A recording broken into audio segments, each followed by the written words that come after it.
بسم اللہ الرحمن الرحیم۔ حضرت شاہ صاحب رحمۃ اللہ علیہ نے اللہ تعالی کی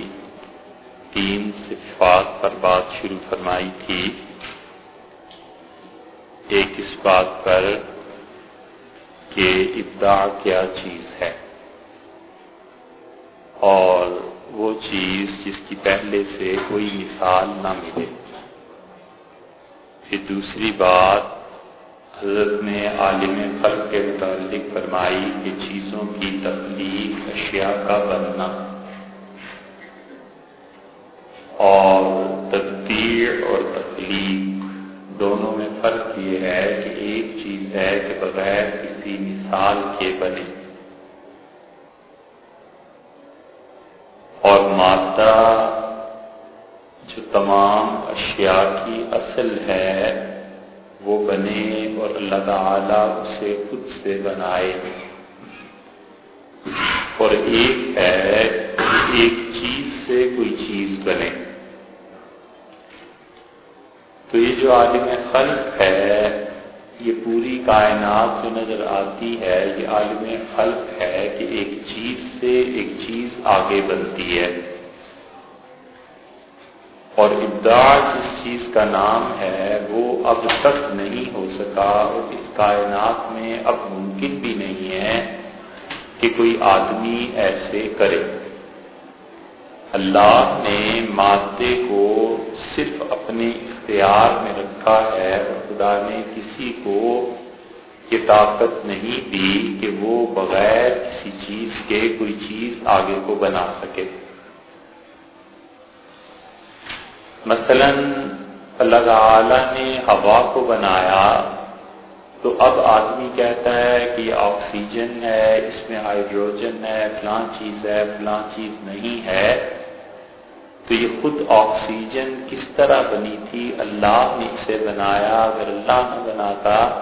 تو کوئی نہیں ہے جو بنا سکے، حتیٰ کہ اب بھی کوئی نہیں ہے کہ اللہ اس کائنات سے اس چیز کو نکال لے تو کوئی بنا سکے۔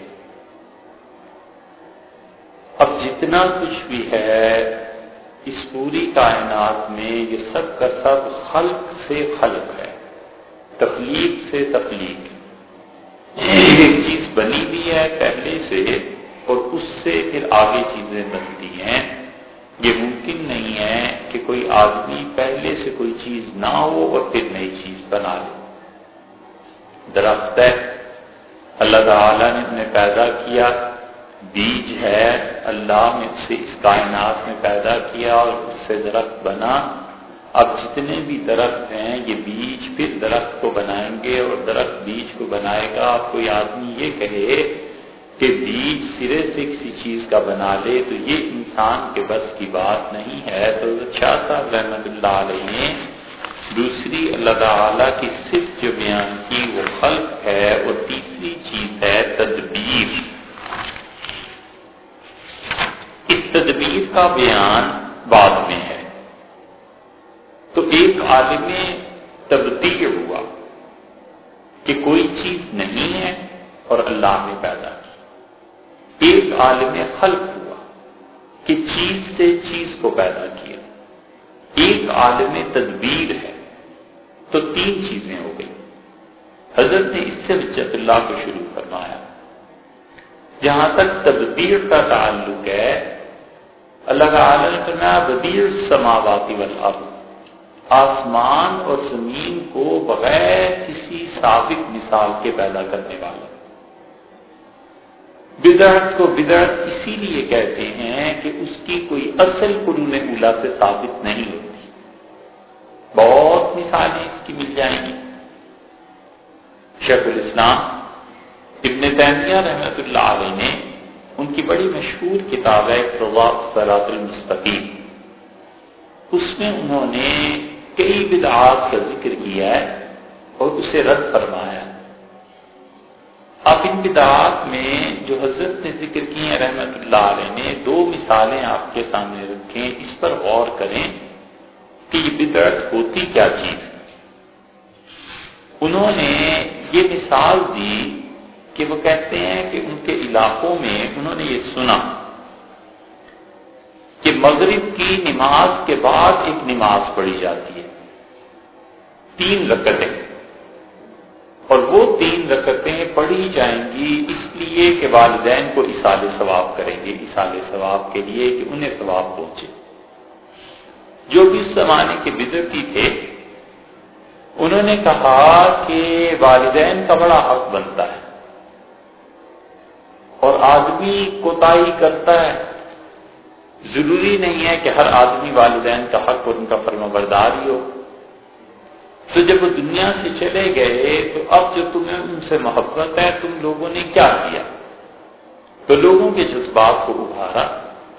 اور پھر کہا کہ اس طرح کرو کہ مغرب کی نماز کے بعد ایک نماز اور پڑھا کرو، اور وہ 3 رکعتیں جو مغرب کے بعد پڑھنی ہیں وہ برائے ایصال ثواب والدین۔ تو لوگوں نے شروع کر دی، اور ان کے لیے آسانی یہ تھی کہ حنفی فقہا کے علاوہ دیگر ائمہ کے مسالک میں 1 رکعت نماز جو ہے یہ ہوتی ہے۔ ہمارے حضرات نہیں کہتے، وہ 1 رکعت نماز کو نہیں مانتے، وہ کہتے ہیں کم سے کم 2 رکعت نماز ہے۔ تو دیگر ائمہ کے نزدیک چونکہ 3 رکعتیں نماز کی ہو سکتی تھی، اور گاؤں اور دیہات میں یہ ماحول ہوتا ہے، اب بھی ہے، اس زمانے میں بھی تھا کہ مغرب کے وقت تک لوگ فارغ ہو گئے، پھر کھانا کھایا، پھر عشاء کے بعد سو گئے۔ تو جو اس زمانے کے بدعتی مولوی تھے انہوں نے یہ پٹی پڑھائی کہ انہوں نے کہا اس طرح کرو 3 رکعتیں پڑھا کرو، اور دوسرے ان کے نزدیک نوافل کی جماعت بھی جائز ہے۔ یہ تو سب سے زیادہ سختی حنفی فقہا کے ہاں ہے کہ وہ کہتے ہیں کہ جن نوافل کو حضور اکرم صلی اللہ علیہ وسلم نے جماعت سے ادا کیا بس انہیں پڑھا جا سکتا ہے، اس کے علاوہ نہیں پڑھا جا سکتا۔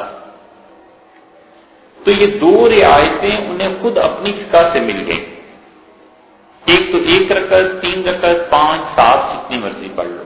اور دوسری یہ کہ نوافل کی جماعت۔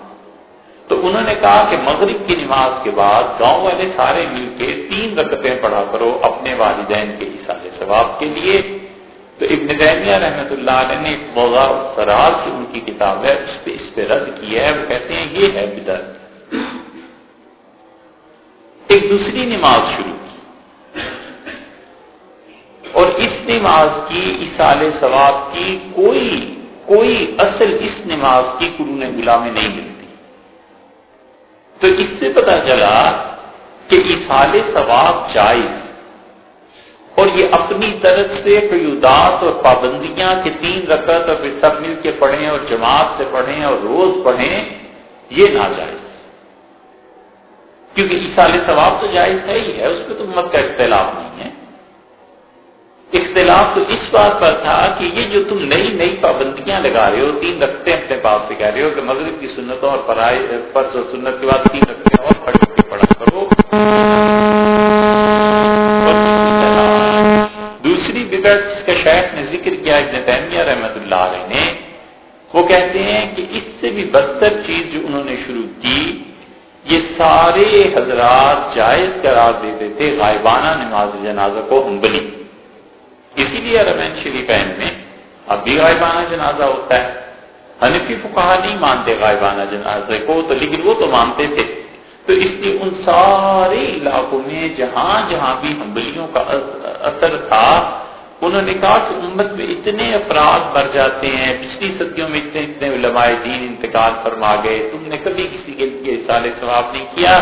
تو عشاء کی نماز پڑھنے کے بعد رات کو روزانہ 1 جنازہ پڑھا کریں گے، اور جنازہ برائے ایصال ثواب کل امت۔ تو روز جنازہ پڑھتے ہیں، امام کھڑا ہوتا تھا اور جتنی بھی رکعتیں اس سے پڑھانی ہوتی تھی جنازے کی پڑھاتا تھا۔ اب یہ جنازہ اس لیے پڑھا جا رہا ہے کہ وہ اپنی طرف سے پچھلے اگلے جتنے علماء امت انتقال فرما گئے یا جتنے بھی مرحومین مسلمین ہیں سب کے لیے وہ جنازہ روز پڑھا کرتے تھے۔ بڑی شدید نقیر کی اس وقت ابن تیمیہ رحمۃ اللہ علیہ نے اس پہ، اور انہوں نے کہا کہ نفس ایصال ثواب جائز، مگر یہ جو تم حرکت کرتے ہو یہ کرتوت ناجائز ہے۔ تو بدعت کو بدعت اسی لیے کہا جاتا ہے کہ اس میں اصل جس چیز پر عمارت بنائی جاتی ہے اس کی اثر چاہے قائم ہو، جیسے ایصال ثواب، لیکن اس کے بعد جو قیودات اور پابندیاں لگائی جاتی ہیں اس کی کوئی مثال قرون اولیٰ میں نہیں۔ دوسری چیز شاہ صاحب رحمۃ اللہ علیہ نے اللہ تعالیٰ کی صفت خلق پر بحث کی، تخلیق پہ، تو تخلیق پہ شاہ صاحب رحمۃ اللہ نے جس بحث کو شروع کیا ہے تو اصل میں انہوں نے منطق کی بات شروع کی، اس لیے کہ شاہ صاحب رحمۃ اللہ علیہ منطق کو خوب پڑھے ہوئے تھے، اس کی ان کی کتابوں میں جو چیزیں لکھی گئی ہیں، تحریر ہوئی ہیں حضرت کے ہاں، جب تک انسان نے منطق کو آخری درجے تک فلسفے کو نہ پڑھا ہوا ہو، شاہ ولی اللہ رحمۃ اللہ علیہ کی کتابیں کما کو سمجھ میں نہیں آتی۔ اس لیے جو علماء منطق اور فلسفے کے پڑھنے پڑھانے کو برا کہتے ہیں، وہ جب اپنے بچوں سے فارغ ہوتے ہیں تو وہ بچے حضرت شاہ ولی اللہ رحمۃ اللہ علیہ کو نہیں سمجھ سکتے، اسلاف کو نہیں سمجھ سکتے، حتیٰ کہ حضرت شاہ ولی اللہ رحمۃ اللہ علیہ تو بہت بڑے آدمی ہیں، ان کے بعد امت میں دو آدمی جو ابھی قریب کے دور کے گزرے ہیں، ان کی ساری کتابیں سمجھ میں نہیں آتی، ایک حضرت قاسم نانوتوی رحمۃ اللہ علیہ کی اور ایک حضرت تھانوی نور اللہ مقدم کی۔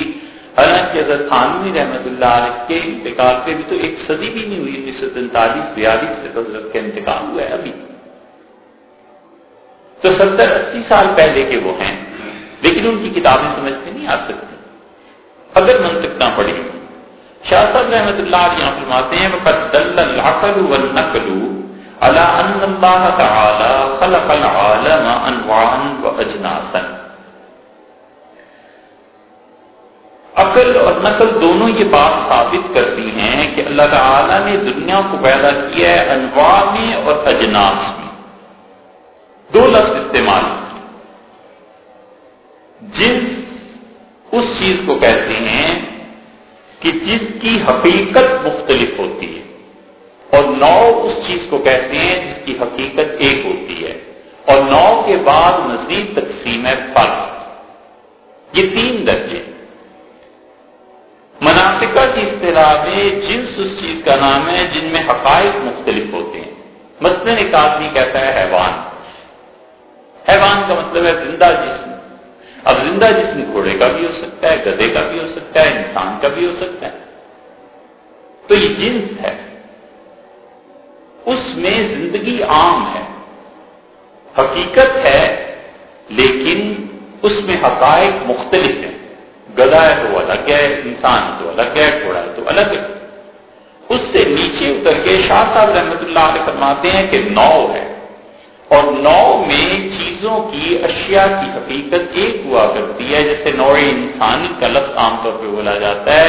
تو انسان سارے کے سارے اپنے اعضاء میں، جسم میں ایک دوسرے کے مشابہ ہوتے ہیں، نوع یہ ہوتی ہے۔ اور نوع کے بعد فلاسفہ یہ مناطقہ یہ مزید تقسیم کرتے ہیں فرد کی، اور وہ کہتے ہیں فرد مختلف ہوتا ہے، کوئی کالا ہے، گورا ہے، چھوٹا ہے، بڑا ہے، 10 فرق نکل سکتے ہیں دو انسانوں میں، تو فرد ایک چیز ہے۔ فرد سے اوپر چلے جائیں تو پھر وہ نوع آ جاتی ہے، اور نوع سے بھی اوپر چلے جائیں تو جنس آ جاتی ہے۔ شاہ صاحب رحمۃ اللہ علیہ نے اس سے یہاں سے شروع کیا ہے، تو اس پہ وہ بھی لوگ غور کر لیں جو منطق اور فلسفے کی اندھادھند مخالفت کرتے ہیں کہ یہ چیزیں نہیں پڑھائی جانی چاہیے، تو نہیں پڑھا لیں، پھر نتیجہ اس کا یہ نکلتا ہے کہ آگے چل کر جو اصل علوم کی کتابیں ہیں وہ بھی سمجھ میں نہیں آتی۔ اب منطقی یہ کہتے ہیں کہ انسان حیوان ناطق ہے، یہ ابتدائی کتابوں میں بھی مل جائے گا، لیکن اس پہ جو اعتراضات امام راضی رحمۃ اللہ علیہ نے کیے ہیں، اب تک ان اعتراضات کے جواب کسی نے نہیں دیا۔ اتنی زیادہ ابو علی سینا نے بھی لکھا ہے، اور ابو علی سینا کا رد جہاں امام راضی رحمۃ اللہ علیہ نے لکھا ہے، انہوں نے شدید اس کا رد فرمایا، وہ کہتے ہیں غلط بات ہے کہ انسان حیوان ناطق، پھر اس پہ اعتراضات کرتے ہیں۔ اب جس نے منطق کو پڑھا ہی نہیں وہ اس سے بالکل آسانی سے چھوٹ جائے گا، وہ کہا نہ ہم نے پڑھا ہے، نہ ہمیں ضرورت ہے ابو علی سینا کو پڑھنے کی اور نہ امام راضی کو پڑھنے کی، ہمیں کیا پڑھا ہے، جو مرضی لکھتے رہے۔ ہاں بھائی بات تو ٹھیک ہے، لیکن کوئی پڑھنا چاہے گا اگر انہیں، تو اگر اس نے منطق اور فلسفے کو پڑھا ہوا ہوگا پھر جا کر سمجھ آئے گی کہ ہاں یہ کس مقام کی بات کرتا ہے۔ شاہ صاحب رحمۃ اللہ کو دیکھو، انہوں نے تو انواع اور اجناس لکھ دیا، اب اس کے بعد شاہ صاحب رحمۃ اللہ علیہ آگے چل پڑے، ان کا تو ان کا تو زمانہ بھی ایسا تھا، لوگ پڑھے لکھے تھے، لیکن اب اگر نوع اور جنس کی تعریف نہ پتا ہو تو پھر انسان مشکل میں پڑ جاتا ہے۔ پھر حضرت فرماتے ہیں وَجَعَلَ لِكُلِّ نَوْعٍ وَجِنسٍ خواص، اور ہر نوع اور جنس میں کچھ خواص ہوتے ہیں۔ پھر فرماتے ہیں فَنَوْعُ الْإِنسَانِ، انسان کی جو نوع ہے، مثلا مثال کے طور پر خاصتہ، اس کا خاصہ یہ ہے کہ النطق، کہ یہ بولتا ہے، بات کرتا ہے۔ ظہور البشرہ، اور اس کے ساتھ ساتھ انسان کا جو اوپر کا حصہ ہے، جلد ہے، کھال ہے، یہ ظاہر ہوتی ہے۔ ظہور کے معنی یہ ہے کہ اس پر بال نہیں ہوتے، جیسے جانوروں پہ بال ہوتے ہیں، دمبا ہے، بکرا ہے، گائے ہے، ان جانوروں کو لے لیں تو ان کی جلد چھپی ہوئی ہوتی ہے، انسان کی جلد کھلی ہوئی ہوتی ہے، انسان کے جسم پہ ایسے بال نہیں ہوتے، اسی لیے انسان کو کپڑے پہننے کی ضرورت پیش آتی ہے اور جانوروں کو نہیں ہوتی، ان کی کھال ان کے لیے کافی ہوتی ہے۔ پھر فرماتے ہیں واستواء القامہ، اور اسی طرح انسان کا سیدھا کھڑا ہونا، کہ اس کا قد سیدھا ہوتا ہے۔ اب انسان کا قد سیدھا ہوتا ہے اور باقی جانوروں کو دیکھ لیں تو 4 چوپائے ہوتے ہیں یا 6 پائے ہوتے ہیں، زمین پہ رینگ رہے ہوتے ہیں یا کچھ بھی ہوتے ہیں۔ انسان میں اور ان میں بنیادی فرق ہوتا ہے۔ وفہم الخطاب، اور اسی طرح دوسرے حیوانات جو ہیں ان چیزوں کو نہیں سمجھتے، انسان خطاب کو سمجھتا ہے۔ یہ سب کی سب چیزیں نوع انسانی میں پائی جاتی ہیں۔ اگر ہم اس کی مزید تشریح کریں تو اس سے اوپر اگر چلے جائیں نوع انسانی سے، تو جنس آ گئی حیوان کی زندگی۔ ایک جمادات ہیں، پتھر ہیں، پتھر کے مقابلے میں، پتھر میں بظاہر زندگی نہیں ہے، لیکن اس کے مقابلے میں جب انسان آئے گا تو انسان میں جب پتھر کے مقابلے میں حیوان آئے گا تو حیوان میں زندگی ہوگی۔ اب زندگی گھوڑے میں بھی ہے، انسان میں بھی ہے، پھر فرق کریں گے تو کہیں گے کہ یہ نوع انسانوں کی ہے اور یہ نوع جانوروں کی ہے۔ پھر انسان میں کہیں گے کہ یہ حبشی ہے، یہ افریقی ہے، یہ یورپ کا رہنے والا ہے، یہ سیاہ ہے، سفید ہے، تو پھر فرق کی تقسیم آ جائے گی۔ شاہ صاحب رحمۃ اللہ علیہ فرماتے ہیں کہ انسانی نوع کے کچھ خواص ہیں، اور خواص انہوں نے یہاں پر 4 ارشاد فرما دیے۔ ایک تو انسان گفتگو کرتا ہے، دوسرے اس کی جلد کھلی ہوئی ہے، بالوں سے ڈھانپی بھی نہیں ہے، اور تیسرے وہ سیدھا کھڑا ہوتا ہے، اور چوتھے یہ کہ اس میں کتاب کو سمجھنے کی صلاحیت ہے۔ وَنَوْعُ الْفَرَسِ خَاصَّتُهُ، اور اسی طرح تم دیکھو تو گھوڑا ہے، اس گھوڑوں کی بھی ایک نوع ہے، اور اس نوع کی خصوصیت یہ ہے کہ الصَّهِيل، وہ کیا کرتا ہے، وہ نہناتا ہے۔ وَقَوْنُ بَشَرَتِهِ شَعْرًا، اور اس کی جو کھال ہے گھوڑے کی وہ بالوں سے ڈھانپی بھی ہے۔ وَقَامَتِهِ أَوْجَاءً، اور اسی طرح اس کی قامت جو ہے وہ اوجاء ہے، یعنی ٹیڑھی ہے۔ وَأَلَّا يَفْهَمُ الْخِطَابَ، اور وہ خطاب کو نہیں سنتا، نہیں سمجھتا۔ وَخَاصَّةُ السُّمْ، اور اسی طرح آپ زہر کو دیکھیں تو زہر جو ہے اب ان میں زندگی نہیں پائی جاتی۔ اہلاک الانسان الذی یتناولہ، تو جو انسان اسے کھاتا ہے اس کو وہ ہلاک کر دیتا ہے۔ وخاصۃ الزنجبیل، اور اسی طرح ادرک، سونٹ کی خصوصیت آپ دیکھیں تو الحرارت، وہ حرارت ہے، والیبوست، اور اسی طرح اس میں خشکی پائی جاتی ہے۔ وخاصۃ الکافور، اور کافور کو دیکھو تو اس میں برودت، ٹھنڈک ہے۔ وعلی ھذا القیاس، اور اسی طرح آپ قیاس کر سکتے ہیں جمیع الانواع من المعادن والنبات والحیوان، جتنی بھی معدنیات پائی جاتی ہیں، نباتات پائی جاتی ہیں اور حیوانات پائے جاتے ہیں، ان سب پر آپ غور کر سکتے ہیں۔ یہ شاہ صاحب رحمۃ اللہ علیہ کی عبارت کا پہلا ہے جو مکمل ہوتا ہے اس عبارت پہ۔ اس کا خلاصہ یہی ہے کہ شاہ صاحب رحمۃ اللہ علیہ نے انواع بیان کی کہ 3 قسم کی پائی جاتی ہیں، پتھر پائے جاتے ہیں، انسان پایا جاتا ہے، اور اس کے ساتھ ساتھ جانور پائے جاتے ہیں۔ اور پھر ایک چیز اور بھی بتا دی کہ انسان اور جانور حیوان ہونے کے ناطے زندگی کی وجہ سے آپ ایک طرف کر لیں تو نباتات درمیان میں آ جاتی ہیں، پتھر الگ ہیں، نباتات الگ ہیں، یہ چیزیں الگ ہیں، اور ان میں سے ہر ایک کی اپنی اپنی خصوصیات۔ وجرت عادت اللہ، اور اللہ تعالی کی عادت یہ ہے کہ اللہ تنفق الخواص اما جعلت خواص لها، کہ اللہ تعالیٰ ان کے خواص کو اس سے الگ نہیں کرتا جس چیز پہ کہ اس نے اسے پیدا کیا ہے۔ وَإِن تَكُونَ مُشَخَّصَاتُ الْأَفْرَادِ خُصُوصًا فِي تِلْكَ الْخَوَاصِ، اور اسی طرح اللہ تعالیٰ کے ہاں یہ چیز، یہ اللہ کی عادت، اللہ کی فطرت اور قدرت اس کی چل رہی ہے کہ جس چیز میں اس نے جو خاصیت رکھ دی ہے اللہ اس خصوصیت کو قائم رکھتا ہے. وتعینا لبعض محتملاتها فكذلك ممیزات الانواع خصوصا في خواص اجناسها. اور اسی طرح اللہ تعالی نے اجناس میں یہ خصوصیت در خصوصیت رکھی ہے کہ اس میں افراد مزید بنتے چلے جاتے ہیں. یہ عبارت پڑھ لیتے ہیں پھر میں پیچھے آپ سے عرض کرتا ہوں. وَأَن تَكُونَ مَعَانِي هَذِهِ الْأَسَامِيَّ الْمُتَرَتَّبَةُ فِي الْعُمُومِ وَالْخُصُوصِ كَالْجِسْمِ وَالنَّامِ وَالْحَيْوَانِ. اور اسی طرح یہ جو معانی ہیں، یہ جو نام ہم نے لیے ہیں، ان میں سارا ترتب پایا جاتا ہے، مرتب ہوتا ہے عموم اور خصوص کا. جیسے جسم ہے، نامی ہے، کوئی چیز بڑھنے والی ہے، حیوان ہے، انسان ہے، اور یہ انسان کے لیے بحاظ شخص، اور یہ جو تمیز پائی گئی ان سب چیزوں میں، اس میں عقل ہے جو فرق کرتی ہے. وہ یضیف کل خاصۃ الی ما ہی خاصۃ لہ، اور عقل رہنمائی کرتی ہے کہ انسان کو اس چیز کی طرف وہ سکھائے، اس کی رہنمائی کرے، ہر چیز کی جو خصوصیت اللہ نے اس میں رکھی. وقد بین النبی صلی اللہ علیہ وسلم، رسول اللہ صلی اللہ علیہ وسلم نے اس بات کو واضح کیا ہے کہ خواص کثیر من الاشیاء، کہ بہت سی اشیاء میں وہ خصوصیات پائی جاتی ہیں جو اللہ نے رکھی. وَأَضَافُ الْآثَارُ إِلَيْهَا، اور رسول اللہ صلی اللہ علیہ وسلم نے کسی چیز کے خاصیت کا جب اثر مرتب ہوتا ہے تو اس اثر کو اس چیز کی طرف لوٹایا. کذالک قولہ صلی اللہ علیہ وسلم، اسی طرح حضور صلی اللہ علیہ وسلم کا یہ فرمانا ہے کہ التلبینۃ مجمۃ لفؤاد المریض، کہ دیکھو جو تلبینہ ہے نا،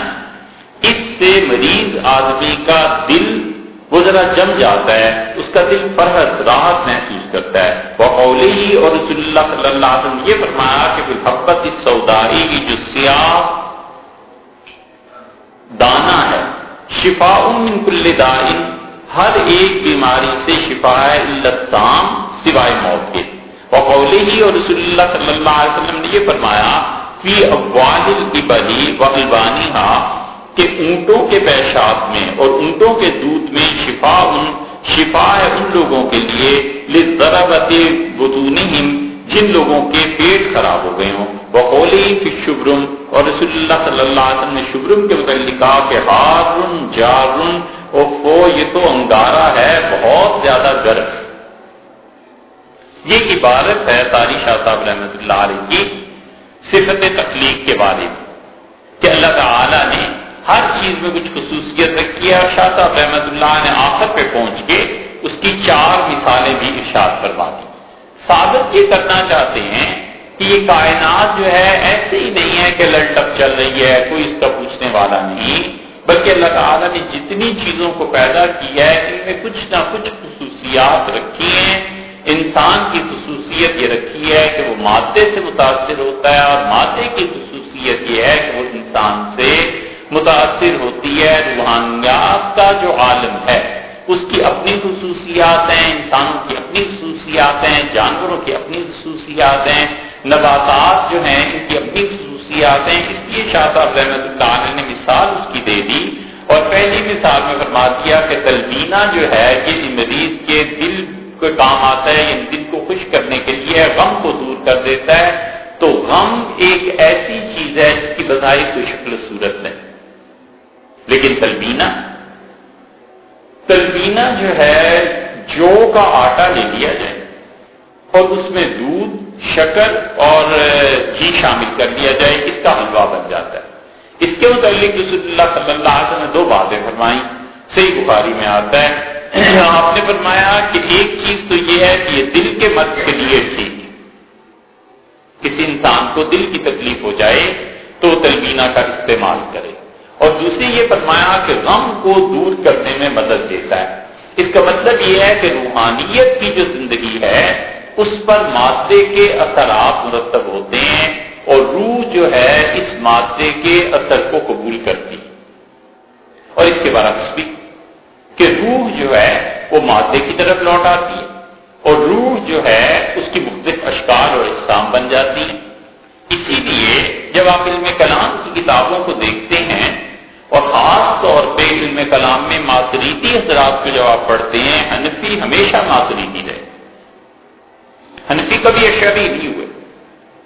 اشاعرہ اور ماتریدیہ دونوں بنیادی طور پر اہل سنت والجماعت کی سے تعلق رکھتے ہیں، دونوں کا عقائد بالکل باری تعالیٰ کی صفات یا دیگر معاملات میں بالکل وہ اسی منہج پر قائم ہیں جس پہ صحابہ کرام رضی اللہ عنہ قائم تھے، لیکن آگے جو چیزیں آئی ہیں اس میں تھوڑا سا اختلاف پیدا ہوا، اور اس کی وضاحت ہم پہلے کر چکے ہیں کہ کیوں اختلاف پیدا ہوا، اور اختلاف کی بنیادی وجہ یہ تھی کہ ماتریدی فقہا سارے ماوراء النہر سے تعلق رکھتے تھے، اور اشعری فقہا جو تھے یہ عراق سے اور ان علاقوں سے تھے۔ اگر یہ حنفی فقہ عراق سے آئی ہوتی اور یہ حنفی فقہ مصر اور شام سے آئی ہوتی تو اس میں حدیث کا رنگ غالب ہوتا، یہ چونکہ آئی ہے ساری ادھر ماتریدیوں کی علم کلام اور حنفی فقہ سارا ادھر ماوراء النہر سے، اس میں فلسفے کا اور عقلیات کا غلبہ، اور جب عقلیات کا غلبہ ہے تو ہمارے اس موجودہ دور میں چونکہ یورپ کا اور اس تہذیب کا اثر اور غلبہ ہر طرف آ رہا ہے، اس لیے سب سے زیادہ ان کے اعتراضات کے جوابات ملتے ہیں تو یہی ملتے ہیں۔ ماتریدی فقہا انہوں نے مستقل اس پر بحث کی ہے کہ روح مادے سے متاثر ہوتی ہے یا نہیں، اور پھر انہوں نے یہ ثابت کیا ہے کہ اس امت میں مسخ ہوتا ہے۔ ایک تو ہے مسخ جو جسمانی طور پر قرآن کریم میں آیا ہے کہ کونوا قردۃ خاسئین، اللہ نے کہا کہ تم بندر بن جاؤ، اور بنی اسرائیل والے بندر بن گئے۔ اللہ تعالیٰ نے فرمایا کہ ہم نے انہیں یہودیوں کے متعلق ایک جگہ آیا، اللہ تعالیٰ نے فرمایا کہ ہم نے انہیں سور بنا دیا اور ایسے کر دیا اور ایسے کر دی۔ حضور اکرم صلی اللہ علیہ وسلم نے جب یہ آیات پڑھی اور وحی آئی تو آپ نے اللہ سے دعا مانگی کہ اللہ میری امت پہ مسخ نہ ہو۔ اللہ تعالیٰ نے فرمایا آپ کی امت پہ مسخ نہیں ہوگا۔ 3 دعائیں حدیث میں آتا ہے، فرمائی تھی، عرض کی تھی، ایک مسخ نہ ہو اور ایک پوری امت مجموعی طور پر ہلاک نہ ہو جائے، اور تیسرے ان لوگوں کو اتحاد مل جائے۔ تو اللہ تعالیٰ نے فرمایا انہیں مجموعی اعتبار سے ہلاک بھی نہیں کریں گے کہ ساری امت ہلاک ہو جائے۔ مشکات وغیرہ کی روایات میں بھی ہے، مسلم میں بھی ہے، اور مسخ ہو جائے آپ کی امت میں یہ بھی نہیں کریں گے، اور اتحاد اتفاق امت کو دے دیں یہ نہیں کریں گے۔ اس کے شاہ عبدالحق صاحب محدث دہلوی رحمۃ اللہ علیہ لکھا ہے کہ یہ دلیل ہے اس بات کی کہ کبھی کبھی نبی کی دعا بھی قبول نہیں ہوتی، اگر اللہ نہ چاہے تو کوئی اسے منوا نہیں سکتا، پہ کسی کا زور تھوڑا ہی چلتا ہے۔ اب یہ جو بات کی درمیان میں مسخ اس امت میں وہ اس طرح تو نہیں ہوتا، لیکن ماتریدی فقہا قائل ہیں کہ مسخ روح کا ہو جاتا ہے، اور وہ کہتے ہیں کہ جب انسان کی روح اس کے جسم سے جدا ہوتی ہے تو جس چیز کا غلبہ اس کے باطن پر تھا وہ چیز اس پہ غالب آ جاتی ہے، اس کی روح سور کی شکل اختیار کر لیتی ہے، اس کی روح بندر بن جاتی ہے، اس کی روح بچھو بن جاتی ہے۔ یہ روح کا مسخ جو ہے یہ اتنی تباہ کن چیز ہے کہ اگلے جہان میں پھر جب یہ پہنچتا ہے تو پھر اسے بندر کی شکل اور صورت میں رکھتے ہیں، پھر اسے سور کی شکل اور صورت میں رکھتے ہیں، اور پھر اللہ اگر چاہے تو ان کو واپس اس دنیا میں بھیجتا ہے عذاب دینے کے لیے لوگوں، اور اس کو ہمارے شاہ عبدالعزیز صاحب رحمۃ اللہ نے تعبیر کیا ہے، وہ کہتے ہیں جسے ہندی میں بھوت کہتے ہیں۔ حضرت فرماتے ہیں وہ روح واپس آتی۔ سوال اس پر یہ پیدا ہوتا ہے کہ جب یہ اتنا گناہگار ہو کر مرا تو فرشتے چھوڑ دیں گے مارنے؟ تو وہ کہتے ہیں اس کا عذاب یہی ہے کہ اسے جانور کی صورت میں مسخ کر دیا جائے، تو جب یہ مسخ ہو جائے گا تو یہ جانور بن جائے گا۔ یہ وہی چیز ہے جو ہندو کہتے ہیں نا 7 جنم ہے اور تناسخ ہے۔ ان کے ہاں کسی وقت میں یہ صرف ایک رائے کی حد تک بات ہے، ضروری نہیں کہ یہ صحیح بھی ہو، اس کی تائید اس کی کہاں سے یہ بات لی ہے یہ بھی عرض کر دیتے ہیں، لیکن ہندو جو کہتے ہیں نا کہ ایک جنم میں دوسرا پھر تیسرا اور 7ویں جنم میں جا کے کہیں اس کی بخشش ہوتی ہے، یہ ابتدا میں کہیں بات تھی، اس لیے کہ ہندو مذہب جو ہے یہ جو آیا ہے تو یہ مذہب انبیاء علیہ السلام کی کے ذریعے آیا ہے، ایسے نہیں ہے کہ ہندوؤں نے اپنے پاس سے کوئی مذہب گھڑ لیا ہے، وہ تو پھر چونکہ یہ مذہب بہت قدیم ہے، اتنا قدیم ہے کہ وہ تاریخ کو پتہ نہیں ہے کہ یہ مذہب کب سے چلا، اتنے لاکھوں کروڑوں سال پرانا مذہب ہے، تو وہ نسل در نسل جو بدعات اس میں شامل ہوتی گئیں تو کچھ سے کچھ یہ ہندو مذہب بن گیا، وگرنہ اصل میں کہاں سے چلا تھا؟ آپ اب ہندوؤں کے بت دیکھیں کسی کے 5 ہاتھ ہیں،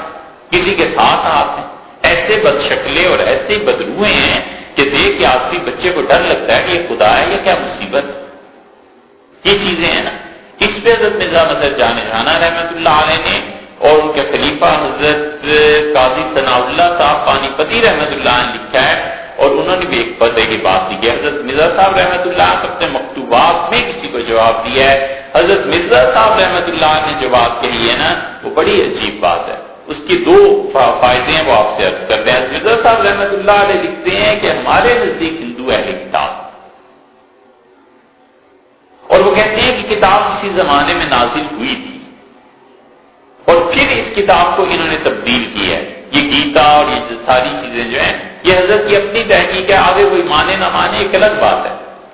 اور پھر وہ بتاتے ہیں یہ حضرت قاضی ثناء اللہ صاحب پانی پتی رحمۃ اللہ علیہ، وہ کہتے ہیں کہ جتنے بت تم دیکھتے ہو 5 ہاتھ اور 7 پاؤں اور یہ اور وہ، یہ اصل میں جنات کے زمانے سے مذہب یہ چلا آ رہا ہے. اور اس وقت جنات کی شکلیں انسانوں نے دیکھی تھی. جنات میں بھی پیغمبر آئے ہیں. اس پہ بحث کی ہے تفسیر مظہری میں کہ جنات میں پیغمبر آئے تھے یا نہیں آئے تھے. حضرت فرماتے ہیں جنات میں پیغمبر آئے، وہ پیغمبر جن تھے. جب ان کا انتقال ہو گیا اور دنیا سے چلے گئے تو ان کی شکل و صورت کے بت بنائے گئے. تو جنات میں کسی کے 5 ہاتھ تھے، کسی کے 7 پاؤں تھے، تو ایسے ہی بت بنتے بناتے یہ سب کچھ ہو گیا. قاضی صاحب رحمۃ اللہ علیہ کی رائے یہ اس تعلیم میں کہیں یہ آیا ہوگا کہ انسان کی روح ان اعمال کے تحت مست ہوتی ہے جو کچھ اس نے زندگی میں کیے. بس یہ نبوت کا کوئی پیغام ہوگا، کہیں آیا ہوگا. اس کو ہندوؤں نے آہستہ آہستہ تبدیل کیا اور وہ تناسخ کے قائل ہو گئے. ہندوؤں کا موجودہ تناسخ ماننا یہ کفر ہے اگرچہ، لیکن اس کفر کی اصل کہیں دیکھو تو یہ مل جاتی ہے. اور اس بات کی تائید حضرت شاہ ولی اللہ رحمۃ اللہ نے خود کی ہے. شاہ صاحب رحمۃ اللہ اس بات کے قائل ہیں کہ ہندوؤں کا جو تناسخ ہے یہ اصل میں روحوں کا بگاڑ ہے. روح بگڑ جاتی ہے، روح جو ہے وہ تباہ کر دی جاتی ہے، مسخ کر دی جاتی ہے. اور حدیث میں جو اس کی چیزیں آئی ہیں، حضرت شاہ عبد العزیز صاحب رحمۃ اللہ علیہ نے فتاوی عزیزی میں پوری مستقل یہ بحث لکھی ہے، اور انہوں نے معراج کی حدیث سے ثابت کیا ہے کہ اس کی کچھ نہ کچھ اثر ہے. اور پھر شاہ صاحب رحمۃ اللہ علیہ فرماتے ہیں کہ جن لوگوں پر رشوت غالب ہوتی ہے، رشوت جو لوگ کھاتے ہیں، ان کی روحیں مرتے وقت مسخ کر دی جاتی ہیں. اسی طرح معاذ اللہ کوئی آدمی عادی بدکار ہو، اس کی روح کا مسخ ہو جاتا ہے تو وہ روحیں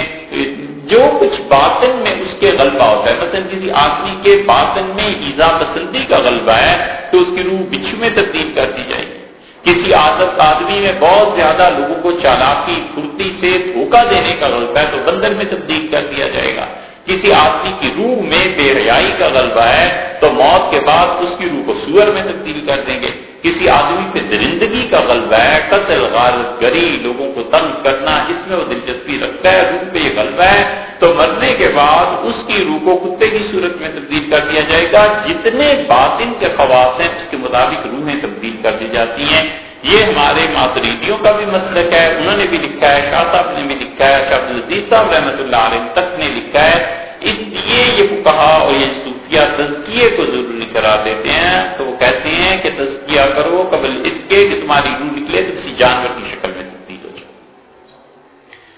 یہ مسخ ہے. اس کا مطلب یہ ہے کہ مادہ ہے، رشوت کھاتا ہے، اس کا اثر روح پہ مرتب ہوتا ہے. تو مادہ روح کو متاثر کرتا ہے، روح مادے کو متاثر کرتی ہے.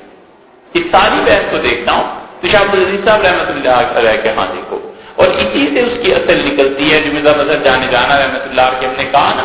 کہ ہندوؤں کو اہل کتاب سمجھتے ہیں حضرت. اسی پہ پیچھے چلے جائیں تو مجھے اب تک تحقیق اس کی ملی نہیں، لیکن میرا خیال یہ ہے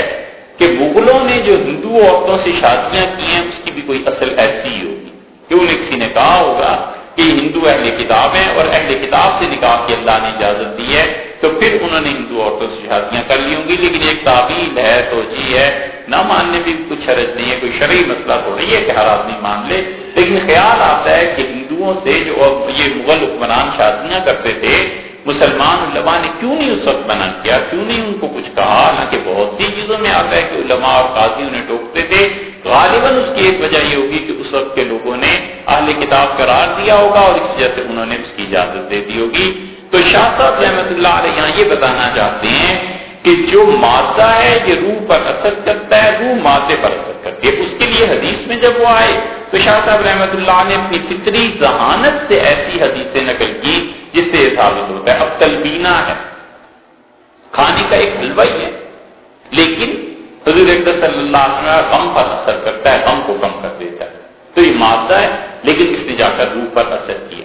اسی طرح ایک آدمی رشوت کا حرام مال کھاتا ہے، روح پر جا کر اس کا اثر مرتب ہوگا. اسی لیے حدیث میں آتا ہے کہ مومن آدمی جو ہی اس کا انتقال ہوتا ہے اس کی روح فوراً اللہ کے عرش کے نیچے لے جاتے ہیں اور عرش سے پھر احکامات الہی جو کچھ بھی ہوتا ہے اس کے ساتھ اچھائی کا معاملہ ہوتا ہے، کیونکہ روح پاک.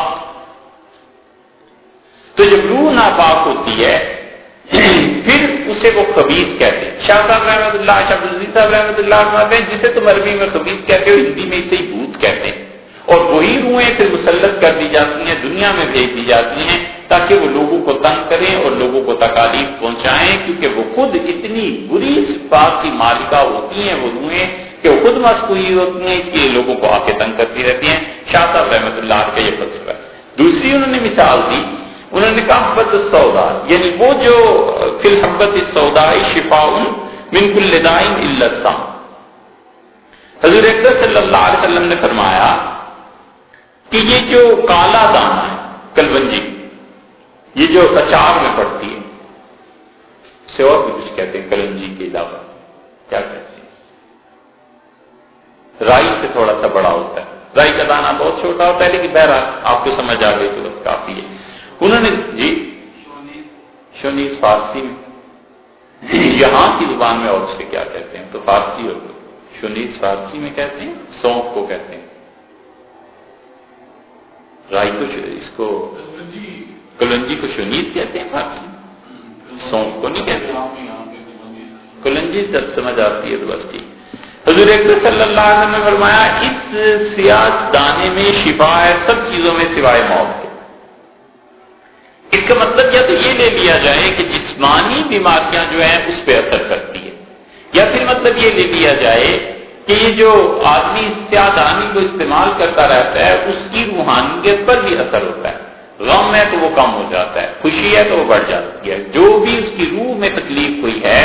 اس کے لیے اسے استعمال کیا جائے تو اس سے پاکی اس کی حاصل ہو جاتی ہے. اس کی ایک اور مثال خیال میں آئی، وہ یہ ہے کہ یہ امت میں طے شدہ بات ہے جو حدیث سے بالکل ثابت ہے کہ حضور اکرم صلی اللہ علیہ وسلم کے منہ مبارک جو تھے اس سے شفا ملتی تھی. مسلم کی روایت میں آتا ہے اور کئی جگہ آتا ہے کہ مدینہ منورہ میں کوئی بیمار ہوتا تھا تو وہ چیزیں جو رسول اللہ صلی اللہ علیہ وسلم کے جسد اطہر کو چھوئی ہوتی تھی یا آپ کے جسم کا حصہ ہوتی تھی، ان چیزوں کو لے کے پانی میں ڈبو کے نکال لیتے تھے اور یہ پانی ان کو پلایا جاتا تھا مریضوں کو تو انہیں شفا ہو جاتی تھی. حضرت اسماء رضی اللہ عنہ کی روایت میں آتا ہے کہ ہم لوگ ان کی خدمت میں حاضر ہوتے تھے اور وہ ایک جبہ لاتی تھی اور پانی کی بالٹی میں بھگو کے اسے نکال لیتی تھی اور کہتی تھی یہ وہ چیز ہے جس میں رسول اللہ صلی اللہ علیہ وسلم کا انتقال ہوا. ایک جگہ آتا ہے وہ چادر لاتی تھی اور اسے بھگوتی تھی بالٹی میں اور نکال لیتی تھی اور کہتی تھی یہ پانی مریضوں کو پلاؤ، نبی صلی اللہ علیہ وسلم کا انتقال اس چادر میں. ایک جگہ آتا ہے کہ صحابہ کرام رضی اللہ عنہ کے پاس رسول اللہ صلی اللہ علیہ وسلم کے بال تھے اور وہ بال پانی میں ڈال کے نکال لیتے تھے اور یہ بالوں والا جو پانی تھا یہ مریضوں کو پلاتے تھے اور انہیں شفا ہو جاتی تھی. یہ جو ساری چیزیں یہ بھی بتاتی ہیں کہ مادہ وہ چیز جو بال ہے یا کپڑا ہے اس کا اثر روح پر پڑتا تھا اور اسی سے اس زمانے کے بعد محدثین اور صوفیہ جو تھے وہ رسول اللہ صلی اللہ علیہ وسلم کے بالوں کا پانی استعمال کرتے تھے تاکہ باطن پاک ہو جائے، تزکیہ ہو جائے. وہ اس سے وہ شفا مراد لیتے تھے. وہ کہتے تھے اگر اس پہ اثر کر سکتی ہے جسم پہ تو روح پہ کیوں نہیں اثر کر سکتی. لیکن اس کو انہوں نے عام نہیں کیا. اگر عام کر دیتے اور لوگ اسے دین کا شرعی مسئلہ بنا دیتے تو ہو سکتا تھا کہ کسی پر پہنچ کے ایک بدعت اختیار کی صورت اختیار کر جاتی. اس سے انہوں نے عام نہیں کیا. پھر شاہ صاحب رحمۃ اللہ نے تیسری مثال دی اور انہوں نے کہا کہ فی اموال الابل والبانیھا شفاء، اور دیکھو اونٹوں کے پیشاب میں اور ان کے دودھ میں شفا. صحیح بخاری کی ایک روایت ہے جس کا یہ چھوٹا سا ٹکڑا حضرت رحمت اللہ علیہ نے اس لیے نقل فرمایا کہ لوگوں کی توجہ ہو جائے کہ ان چیزوں میں شفا ہے، اور اس میں شفا کیسے ہے کہ وہ جو خاصیت اللہ نے کسی چیز میں رکھی ہے وہ اصل میں جدا نہیں ہوتی۔ مثلاً آگ میں جلانے کی خصوصیت ہے، اس کو کوئی اس سے جدا نہیں کر سکتا بجز اللہ۔ اللہ اگر چاہے تو آگ کو حکم دے دے، نہیں جلاتی، ابراہیم علیہ السلام کو نہیں جلایا، پانی کو حکم دے دے تو اللہ کے پانی ڈبوتا ہے، لیکن یہ خصوصیتیں ان چیزوں کے ساتھ بالکل ملی ہوئی ہیں، رچی بسی ہوئی ہیں۔ اللہ کے علاوہ کوئی نہیں ہے جو ان کو ان کے اثرات مرتب کرنے سے منع کر سکے۔ اونٹوں کی مثال وہ ہے کہ قبیلے تھے 2 اربوں کے، اکل اور قریظہ، اور ان کے لوگ آئے رسول اللہ صلی اللہ علیہ وسلم کے پاس، 9 آدمی تھے، 5 ایک قبیلے کے تھے، 4 ایک قبیلے کے تھے، 4 دونوں کے تھے، 9واں آدمی کسی اور قبیلے کا تھا۔ یہ ساری تقسیم محدثین نے لکھی ہے، اور انہوں نے آ کے حضور اکرم صلی اللہ علیہ وسلم سے ذکر کیا اپنی تنگی کی زندگی کا، غالباً اس بات کا کہ بھوک اور پیاس سے مرتے ہیں اپنے اپنے علاقوں میں، اور پھر رسول اللہ صلی اللہ علیہ وسلم کے ہاتھ میں اسلام قبول کیا، مدینہ منورہ میں رہنے لگے، اور اصحاب صفہ میں یہ لوگ شامل ہو گئے۔ مدینہ منورہ میں بخار تھا بہت زیادہ، اور جب شدید بخار ہونا شروع ہوا تو ان کے پیٹ بڑھ گئے اور اس کے ساتھ ساتھ رنگتیں تبدیل ہو گئی۔ ایک جگہ یہ آتا ہے کہ کسی ایسی بیماری نے آ لیا کہ ان کے سر سوج گئے اور سینے تک وہ سوجن آ گئی، اور ان لوگوں کو شدید بخار شروع ہو گیا، تو انہوں نے عرض کیا اللہ کے رسول ہمیں یہاں سے بھیج دے۔ ایک روایت میں یہ آتا ہے کہ اس بیماری سے پہلے رسول اللہ صلی اللہ علیہ وسلم نے عرض کیا، یہ آئے تھے بیمار تھے، جب ٹھیک ہو گئے تو ان کا اللہ کے رسول ہم تو مدینہ منورہ کی زندگی میں نہیں رہ سکتے، ہمیں تو باہر دیہات کی زندگی میں رہنے میں آسانی ہوتی ہے، کوئی بھی سبب ہو، بیماری ہو یا ان کی اپنی خواہش ہو، رسول اللہ صلی اللہ علیہ وسلم نے انہیں بھیج دیا، اور آپ نے فرمایا فلاں جگہ چلے جاؤ، اور وہاں پر اونٹ ہے، 2 طرح کی اونٹنیاں تھیں، ایک جو رسول اللہ صلی اللہ علیہ وسلم کی اپنی ذاتی اونٹنیاں تھیں، اور ان کا دودھ روزانہ آپ کے لیے لایا جاتا تھا، آپ اور آپ کے گھر والے پیتے تھے، اور کچھ زکات کی تھی، تو آپ نے کہا وہاں جاؤ اور وہاں رہو۔ تو رسول اللہ صلی اللہ علیہ وسلم نے 2 نوکر وہاں رکھے ہوئے تھے جو ان اونٹنیوں کی خدمت کرتے تھے، ایک حضرت یسار رضی اللہ عنہ تھے، اور یسار رضی اللہ عنہ اصل میں غلام تھے۔ نبی کریم صلی اللہ علیہ وسلم نے انہیں ایک دن نماز پڑھتے دیکھا، تو بہت اچھی نماز وہ پڑھتے تھے، آپ نے انہیں آزاد کر دی، اور آپ نے انہیں جاؤ اور وہاں جا کر رہو۔ یہ رسول اللہ صلی اللہ علیہ وسلم کا جو طریقہ تھا نا، یہ عبداللہ ابن عمر رضی اللہ عنہ نے بھی اپنا دیا تھا۔ ان کے بہت غلام تھے، اتنے زیادہ، اتنی ان کی عادت مشہور ہو گئی تھی کہ مدینہ منورہ میں جب منڈی لگتی تھی تو غلام یہ دعا کرتے تھے کہ کاش ابن عمر خرید لے، اور ابن عمر رضی اللہ عنہ جس غلام کو دیکھتے تھے کہ وہ نماز بہت اچھی پڑھ رہا ہے تو اسے کہتے تھے جاؤ تم آزاد ہو،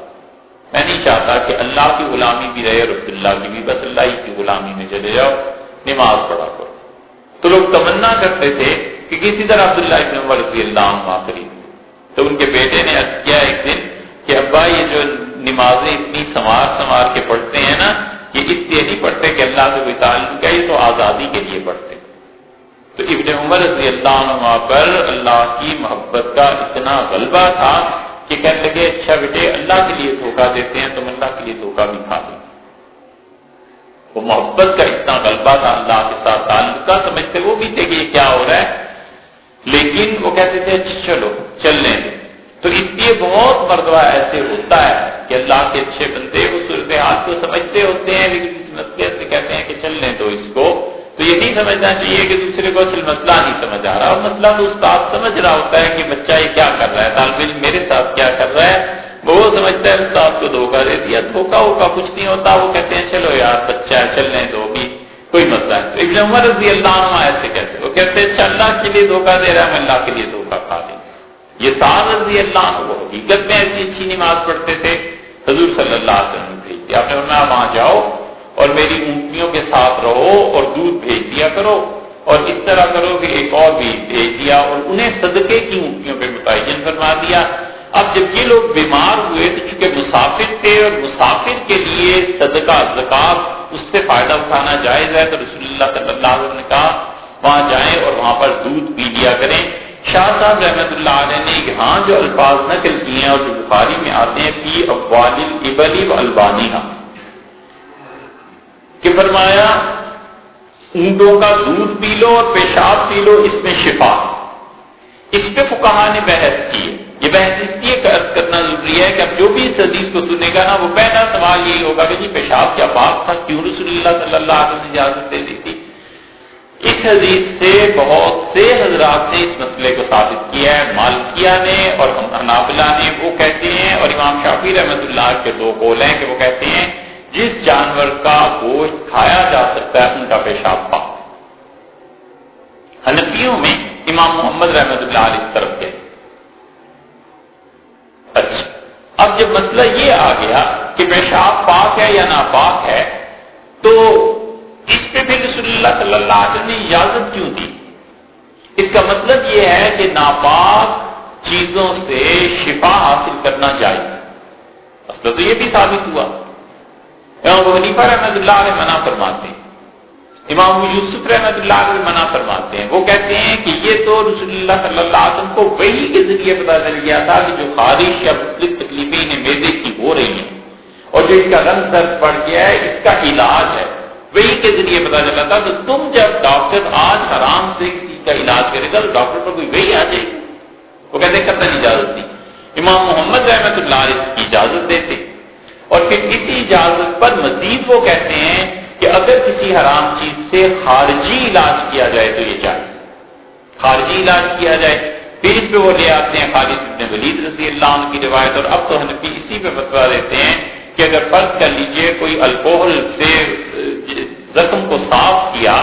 کہ وہ ٹھیک ہو جائے تو یہ جائز ہے، کیونکہ اس سے خالد بن ولید رضی اللہ عنہ کو زخم آ گیا تھا اور حضرت عمر رضی اللہ عنہ کو بتایا گیا کہ شراب سے وہ زخم دھویا گیا ہے تاکہ ٹھیک ہو جائے، تو حضرت عمر رضی اللہ عنہ نے منع نہیں کیا۔ تو ان کا منع نہ کرنا یہ اس بات کی دلیل ہے کہ یہ بات درست ہے۔ مفتی کفایت اللہ صاحب رحمۃ اللہ علیہ نے کفایت المفتی میں اس پہ بحث کی، اور مفتی صاحب رحمۃ اللہ سے پوچھا گیا ہے کہ بچے کی ولادت کے بعد کسی خاتون کو ڈاکٹر جو ہیں کسی خاص قسم کی شراب میں بٹھاتے ہیں، اس کے بعد جسمانی عوارض کے لیے، تو یہ جائز ہے؟ مفتی صاحب رحمۃ اللہ سے جائز دکھتا ہے، کیونکہ وہ کہتے ہیں ہمارا مسئلہ یہی ہے کہ خارجی استعمال میں حرام چیز کا استعمال جائز۔ اس کے بعد مسئلہ اس سے بھی کم ہو جاتا ہے کہ جو شراب جس پر شراب کی تعریف صادق آتی ہے، حنفی فقہا کہتے ہیں کہ وہ ہے جو چار چیزوں سے بنائی گئی ہو، بنیادی طور پہ کھجور سے بنائی گئی ہو، انگور سے بنائی گئی ہو، اس طرح کی چیزوں سے وہ کہتے ہیں یہ ہے وہ جو خالص شراب ہے۔ اب وہ شراب بنتی کم ہے، یہ جو الکوہل ہے یہ میتھیلیٹڈ اسپرٹ ہے نا، تو وہ کہتے ہیں یہ تو وہ اصل شراب ہے ہی نہیں جس پہ حرام کا حکم لگا۔ تو جب یہ عارضی چیزوں سے بنائی گئی تو اس کا حکم تو اور بھی کم ہو گیا، جب کم ہو گیا تو اسپرٹ کا استعمال جائز ہو گیا۔ اسی لیے اس صدی کے آغاز، پچھلی صدی کے آغاز میں جب انگریزی دوائیاں آنے لگی، ہر چیز میں الکوہل کا اثر تھا، ہر چیز میں، پھر اوپر سے یہ آ گیا ہومیوپیتھک، اس میں بھی الکوہل ڈالتے تھے، اس چیز کا بھی اثر تھا، تو اس وقت اس ساری بحث کو گنگوئی نور اللہ مرکزو نے اس کی تنقید کی اور حضرت نے لکھا کہ انگریزی دوائیوں کا استعمال جائز ہے، کیونکہ اس میں الکوہل جو استعمال ہوتی ہے وہ شراب ہی نہیں ہے جس پہ حرام کا حکم لگتا ہے، اور پھر ہوتی بھی ہے تو اتنی کم مقدار ہوتی ہے کہ نشے کا اس کے ساتھ کوئی تعلق نہیں بنتا۔ اس سب کی بنیاد یہ حدیث تھی کہ رسول اللہ صلی اللہ علیہ وسلم نے اجازت دی کہ وہ اونٹوں کا پیشاب بھی پی لیں اور اونٹوں کا دودھ بھی پی لیں۔ یہ تو ہے ایک فقہی بحث۔ امام محمد رحمۃ اللہ کے اس بات کے قائل ہوئے، اس لیے حنفی فقہا نے اجازت دے دی۔ اس کے بعد جو اس میں خرابی ہے وہ بھی آپ سے عرض کریں، اس لیے بہت سے لوگ معاذ اللہ جنہیں ہم نے بھی دیکھا ہے وہ الکوہل پیتے ہیں اور کہتے ہیں کہ امام محمد نے حنفیوں میں اجازت دی ہے، جھوٹ بولتے ہیں۔ تو یہ چیز نہیں ہے جو وہ کچھ کہتے ہیں، وہ نشہ کرتے ہیں اس کا، اور وہ کہتے ہیں تم حنفیوں کیا اس بات کی اجازت ہے، وہ بات اور ہے جس کو احناف نے کہا ہے، اور جو نشہ وہ کرتے ہیں وہ حرام کام کرتے ہیں، اس کا اس سے کوئی تعلق نہیں بنتا۔ حدیث جو بخاری شریف میں آئی، مسلم میں آئی، اس لیے حدیث پہ تو اعتراض کیا نہیں جا سکتا۔ البتہ اس حدیث پر ہم نے جن لوگوں سے پڑھا ان میں قاضی شمس الدین صاحب رحمۃ اللہ علیہ، قاضی صاحب سے میں نے مسلم پڑھی، کے سبق میں ان کی تحقیق یہ تھی کہ وہ کہتے تھے حضور صلی اللہ علیہ وسلم نے صرف اونٹوں کے دودھ کا فرمایا تھا، اور عربوں میں یہ جو بیماری تھی نا بخار کی، اور اس کے ساتھ ساتھ جسم کے زرد ہو جانے کی اور پیٹ کے پھول جانے کی، قدیم عربوں میں علاج چلا آتا تھا اونٹ کا پیشاب پینے سے یہ بیماری ٹھیک ہو جاتی۔ تو حضرت فرماتے تھے قاضی صاحب قاضی شمس الدین صاحب کے راوی نے جب اس حدیث کو بیان کیا نا آگے کسی راوی نے، تو حضور صلی اللہ علیہ وسلم نے تو صرف لفظ فرمایا تھا کہ دودھ پی لو، یہ پیشاب کا لفظ اس نے اپنی طرف سے بڑھایا کیونکہ اس کے ذہن پہ غلبہ تھا کہ عربوں میں علاج یہ ہوتا ہے، تو ایک لفظ اس نے بڑھا دیا، آگے کے راویوں نے اسے روایت کر دیا۔ حضرت کی تحقیق یہ اس لیے ذکر کر دی کہ اس کی طرف حافظ ابن حجر رحمۃ اللہ نے اشارہ کیا، مولانا شبیر احمد صاحب عثمانی رحمۃ اللہ علیہ تو کہتے تھے یہ بات جو آپ کے سامنے رکھی ہے، مولانا شبیر احمد صاحب عثمانی رحمۃ اللہ علیہ کے شاگرد جو ہیں اس کو نقل کرتے ہیں کہ حضرت فرماتے تھے ایک رائے یہ بھی ہے کہ اس میں پیشاب کے الفاظ حدیث کے اصل الفاظ نہیں ہیں بلکہ راویوں کا اضافہ ہے۔ یہ تو ایک علمی بحث تھی، چھوڑیے اس سے۔ حضور اکرم صلی اللہ علیہ وسلم نے یہ الفاظ فرمائے ہی ہوں گے، چلو پھر ہوا کیا، یہ لوگ چلے گئے، حضرت یسار رضی اللہ عنہ پہلے ہی تھے، انہوں نے جا کر جب دودھ پیا یا پیشاب پیا جو کچھ بھی صحت ہو گئی، رنگ ان کے نکھر گئے، بہت ٹھیک ہو گئے۔ جب بہت ٹھیک ہو گئے تو انہوں نے حضرت یسار رضی اللہ عنہ کو پکڑا اور ان کو اندھا کر دیا، ان کی آنکھوں میں گرم لوہے کی سلائیاں پھیر دی، نابینا ہو گئے۔ پھر اس کے بعد انہوں نے انہیں قتل کر دیا، اور قتل کرنے کے بعد جو اونٹیاں تھی لے کے بھاگ گئے۔ ادھر شام کو رسول اللہ صلی اللہ علیہ وسلم پریشان تھے کہ دودھ نہیں آیا، کھانے پینے دونوں کے لیے استعمال ہو جاتا تھا، تو نبی کریم صلی اللہ علیہ وسلم پر دعا بھی دی۔ آپ نے فرمایا اللہ جس شخص نے محمد صلی اللہ علیہ وسلم کی آل کو پیاسا رکھا ہے خدایا تو بھی اسے پیاسا رکھ۔ یہاں پر حدیث میں جو لفظ آئے ہیں نا حضور صلی اللہ علیہ وسلم آل محمد صلی اللہ علیہ وسلم کی آل کو، اور یہ یقینی بات ہے کہ رسول اللہ صلی اللہ علیہ وسلم کی آل اس وقت ان کی بیویاں ہیں۔ حسن اور حسین رضی اللہ عنہ یہ حضرات نہیں تھے، رسول اللہ صلی اللہ علیہ وسلم اللہم عطش من عطش آل محمد، اللہ ان کو پیاسا رکھ جنہوں نے محمد صلی اللہ علیہ وسلم کی آل کو پیاسا رکھا ہے، تو امہات المومنین ہی تھی۔ اس طرح سے بھی روشنی پڑتی ہے کہ رسول اللہ صلی اللہ علیہ وسلم اپنی آل کسے کہتے تھے۔ تھوڑی دیر میں وہ جو دوسرا تھا اونٹنیوں پر نگران وہ آ گئے، روتے چیختے، اور انہوں نے حضور صلی اللہ علیہ وسلم کو رات کو بتایا آ کے کہ اللہ کے رسول یہ پیش آیا، جن لوگوں کو آپ نے بھیجا تھا انہوں نے یوں ڈاکہ ڈالا ہے، قتل بھی کیا ہے،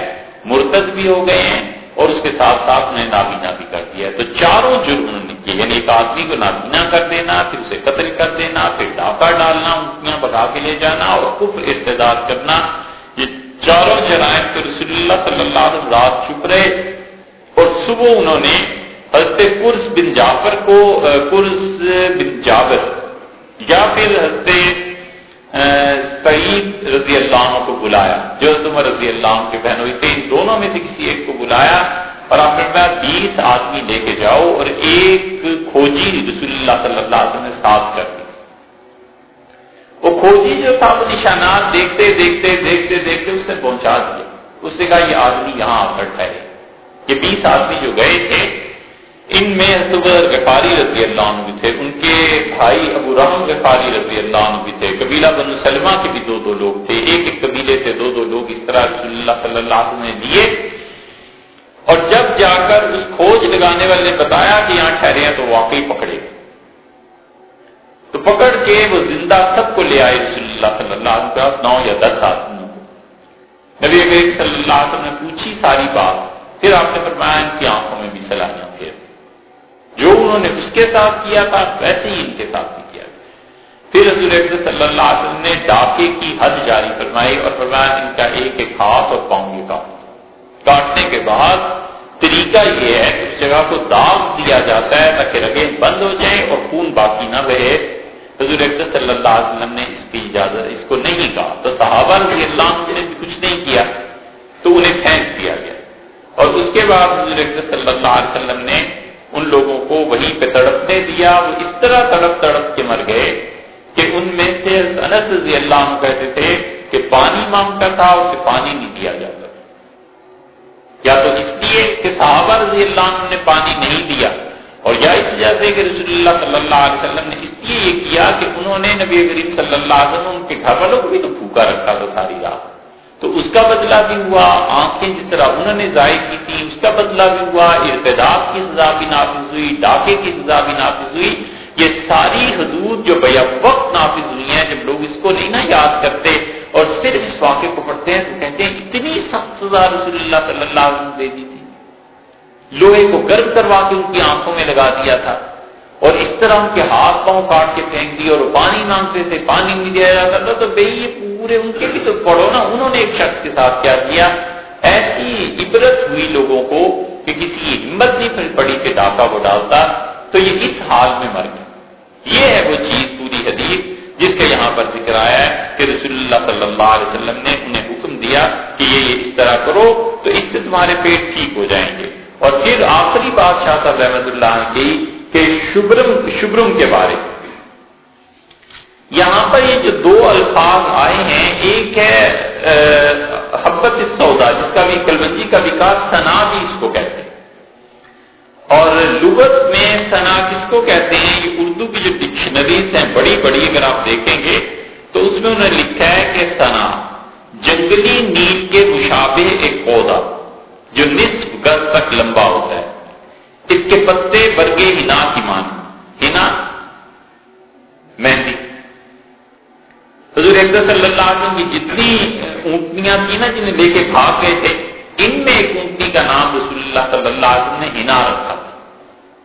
حضور اکرم صلی اللہ علیہ وسلم کی یہ مستقل عادت تھی کہ ہر چیز کا کوئی نام رکھ دیتے تھے، کپڑے ہوتے تھے تو کپڑے کا بھی کوئی نام رکھ دیتے تھے، جانور ہوتا تھا اس کا بھی کوئی نام رکھ دیتے تھے، تاکہ بوقت ضرورت اگر چیز کو مانگا جائے تو نام لے کے مانگے نا کہ بھائی یہ چیز چاہیے۔ 10 سواری کے یہ جانور ہیں تو اس میں سے ہر ایک کا نام اگر الگ الگ ہے تو اس کو نام لے کے پکارا جائے کہ مجھے یہ جانور چاہیے سواری کے لیے، تو رسول اللہ صلی اللہ علیہ وسلم چیزوں کا نام رکھ دیتے تھے۔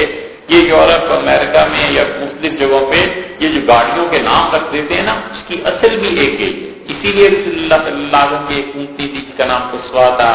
ایک اونٹنی تھی جس کا نام ہنا تھا، رسول اللہ صلی اللہ علیہ وسلم اس کو انہوں نے ذبح کر کے کھا بھی دیا اور پھر باقی اونٹنیاں لے کے بھاگ بھی گئے تھے۔ یہ ہنا سے مجھے یاد آ گئی یہ حدیث کا جملہ۔ اچھا، یہ کہتے ہیں کہ سنا جو ہے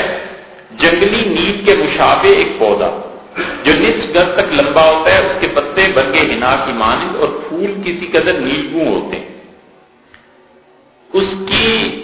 پھلی چپٹی سی ہوتی ہے جس کے اندر چپٹا سا لنگوترا اور کسی قدر خمیدہ چھوٹا سا تخم ہوتا ہے، اس کے پتے دوا خصوصاً مسل کے طور پر مستعمل ہے، یعنی ایسی چیز ایسے دانے جن کے کھانے سے انسان کو اگر کوئی شکایت ہو تو پیٹ کی شکایت دور ہو جائے۔ پھر انہوں نے شعر لکھا ہے، یا پھل ہے وہ سنا کا جو لگتا ہے جھاڑ میں، یا خواہ خشک ہے جو آگے ہے پہاڑ میں۔ حضرت صلی اللہ علیہ وسلم ہمیشہ رات کو سرما مہینے میں ایک بار پچنے لگاتے تھے اور ہر سال سنا کا مسل لیتے تھے۔ سنا کا پودا نصف گز تک لمبا اور جنگلی نیل کے مشابہ ہوتا ہے۔ سنا 9ویں صدی مسیحی سے اطبائے عرب کے استعمال میں تھی، جڑی بوٹیوں سے علاج، اس کا ترجمہ یہ انہوں نے حوالہ دیا ہے۔ ایک تو یہ ظاہر ہے کہ اس زمانے میں عرب اس بوٹی کا استعمال کرتے تھے، مسیحی بھی اس سے پہلے کرتے تھے، یمن میں بھی استعمال ہوتا تھا، اس سے اس کا ترجمہ۔ اب یہ جو آخری جملہ ہے یہاں پہ کہ رسول اللہ صلی اللہ علیہ وسلم شبرم، آپ نے فرمایا ہارن جارن، یہ تو بہت گرم ہے۔ یا تو رسول اللہ صلی اللہ علیہ وسلم میں اس پہ محدثین کا اختلاف ہے کہ اصل جملہ رسول اللہ صلی اللہ علیہ وسلم کا کیا ہے۔ حضرت اسماء رضی اللہ عنہا حاضر ہوئی تھی اور انہوں نے کسی بیماری کا ذکر کیا تھا عورتوں کی تو کے متعلق کچھ باتیں، تو رسول اللہ صلی اللہ علیہ وسلم نے فرمایا تھا کہ شبرم کا استعمال کرو، یا انہوں نے خود کہا کہ میں شبرم کا استعمال کروں، تو رسول اللہ صلی اللہ علیہ وسلم نے یا تو یہ فرمایا تھا کہ ہارون ہارون وہ تو بہت گرم ہے، وہ تو بہت گرم ہے، یا یہ فرمایا تھا کہ ہارون جارون، ارے وہ تو بہت گرم ہے اور اس کی وجہ سے تو انسان کا پیٹ چل پڑتا ہے، یہ فرمایا تھا، دونوں میں سے کوئی بھی۔ اب یہ ہے کیا شبرم، اس کو دیکھیں آپ ڈکشنری میں تو انہوں نے اس کو لکھا ہے